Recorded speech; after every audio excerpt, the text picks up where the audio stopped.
currently have 15 horses here at the program.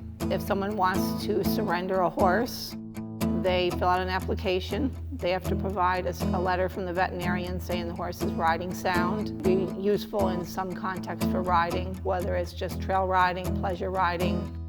They have to be at least no more than 15 years of age. This allows for horses that are retiring at 14 to still come into the program. This is not a sanctuary. They don't come here and live forever.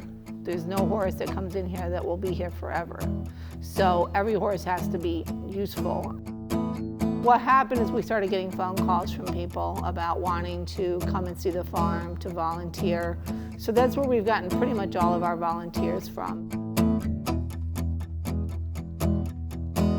Wanda fronted all of the major projects. The sponsorships really covered the cost of caring for the animals. Wanda Policini is very specific about any money that's donated or raised is used for horse care. It's not used for the facility itself.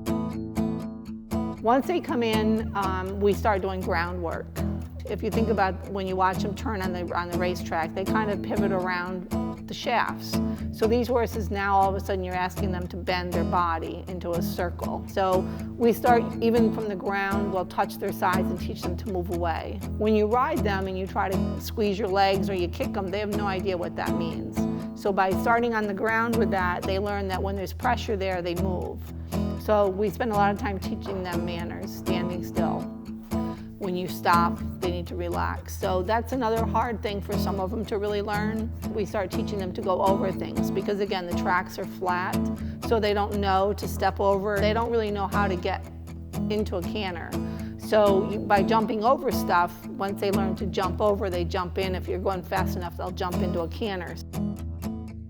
Once all that's done, then we start riding. We start getting on them. And usually the first time we get on them, we just lead them. We don't get into training them to jump. We don't train them to barrel. We don't train them any specifics because we don't know who's going to adopt them.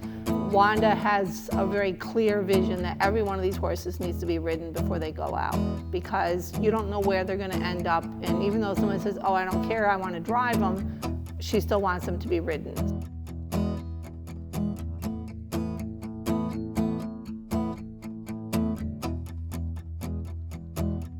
We'll take them out on the trails and we'll ride them. In the winter it was hard because we couldn't really get out there, but we ride them on the trails.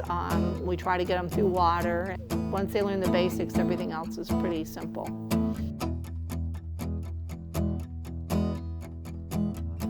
Our staffing at this point is, I work full-time as the executive director. Everybody else is volunteers. Right now we're up to 12 volunteers.